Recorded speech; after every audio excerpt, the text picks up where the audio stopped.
Hi అండి, అందరికీ నమస్కారం అండి. నిన్నటి రోజున ఓబుళాపురం అక్రమ మైనింగ్ కేసులో A1, A2, A3, A4, A7 సుమారుగా 5 మందికి లక్షల కోట్లు కొల్లగొట్టారు అక్రమ మైనింగ్ ద్వారాగా.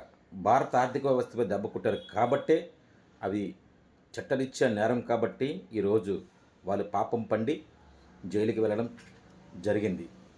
ఇకపోతే మన రాష్ట్రాన్ని తీసుకున్నట్లయితే తండ్రి మహామేత స్వర్గీయ రాజశేఖర రెడ్డి గారి అధికారాన్ని అడ్డు పెట్టుకొని లక్షల కోట్లు సంపాదించి బెంగళూరులో ప్యాలెస్లు, జైపూర్లో ప్యాలెస్లు, ఆంధ్రాలో ప్యాలెస్లు, ఇకపోతే హైదరాబాద్లో ప్యాలెస్లు. ఆయనకి ప్యాలెస్లు అనేది కొత్త కాదు, కొదవ కాదు.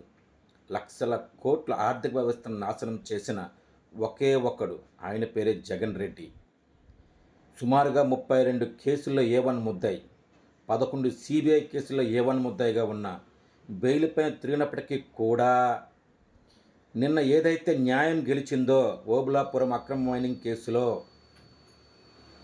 గాలి జనార్దన్ రెడ్డి అనే అతనిని ఎలాగైతే జైలుకి పంపించిందో న్యాయస్థానం, ఇక ఆ సన్నివేశం చూసిన వెంటనే జగన్ రెడ్డి పరిస్థితి ఏంటో ఊహించుకుంటే ఊహకు అందటం లేదు. పూర్వం అనేవారి పెద్దలు దొంగ దొంగ కలిసి ఊర్లు పంచుకున్నారని చెప్పేసి, ఇప్పుడు ఈ దొంగ ఆ దొంగ కలిపి జైలు పంచుకుంటారేమో అన్న ఒక నమ్మకం కలిగింది. అంటే న్యాయ వ్యవస్థ పైన నమ్మకం కలుగుతుంది.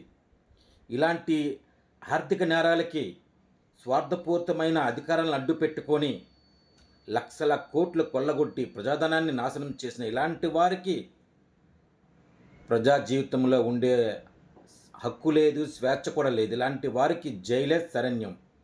తప్పు చెయ్యాలి అంటే ప్రతి ఒక్కరు కూడా భయపడాలి. ఈ నిన్నటి జరిగిన ఆ తీర్పులైతే స్పష్టంగా కనిపించింది ఏంటంటే, నాకు న్యాయం గెలిచింది, న్యాయంపై న్యాయస్థానాలపైన నమ్మకం మరింత బలపడింది. హ్యాట్స్ ఆఫ్ జడ్జి గారు.